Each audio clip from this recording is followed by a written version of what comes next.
ជំរាបសួរបងប្អូនអរគ្នា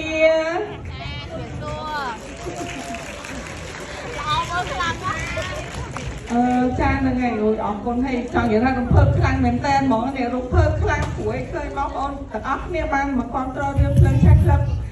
ឡើងពេញហល់ទាំងអស់អញ្ចឹងមានអារម្មណ៍ថាសម្ដែងទាំងអស់រំភើបខ្លាំងណាស់មិនមើលខ្លួនឯងយំខ្លួនឯងដល់ពេលឥឡូវនេះសម្ដែងមិញតិចនេះយំទៀតហ្នឹងហើយជំរាបសួរនាងខ្ញុំឈ្មោះលីតាជាតួអង្គអ្នកម្ដាយរបស់សំណាងចា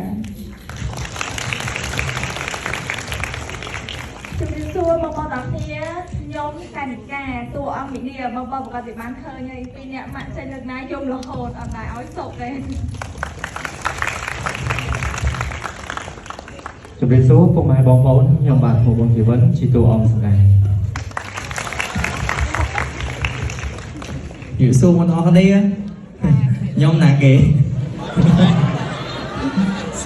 ឃើញមិញមកមកដល់ដង្ហើមឈុតមិញខ្ញុំទេឡាបាទតួអង្គនុនបាទអរគុណទូស្រីបងប្អូនទាំងគ្នាបាទខ្ញុំវិស្នាតួអង្គឪពុកបាទ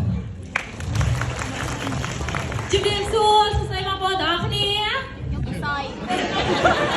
ស្គាល់បងអត់ស្គាល់ណាគេ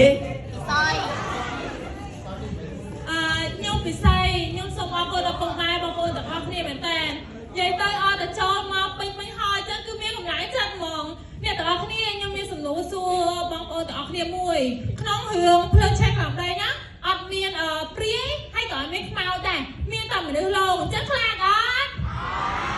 ពិសីនៅក្នុងនៅក្រៅគឺណាគាត់ខ្លាចជាហ្នឹងហើយបងប្អូនទាំងអស់គ្នាខ្ញុំនិងបងក្រុមសម្ដែងទាំងអស់ខ្ញុំក៏ជារំភើបមែនតើហើយក៏សូមអរគុណដល់ពុកម៉ែបងប្អូនទាំងអស់គ្នាដែលខំចំណាយពេលមកទស្សនារឿងភ្លើងឆេះក្លឹបក្រោមដីអរគុណច្រើន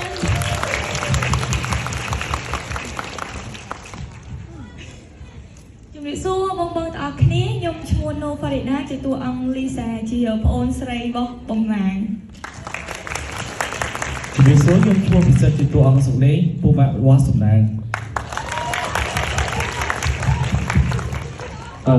chị thấy bông ngồi ở đây xong rồi này nay nó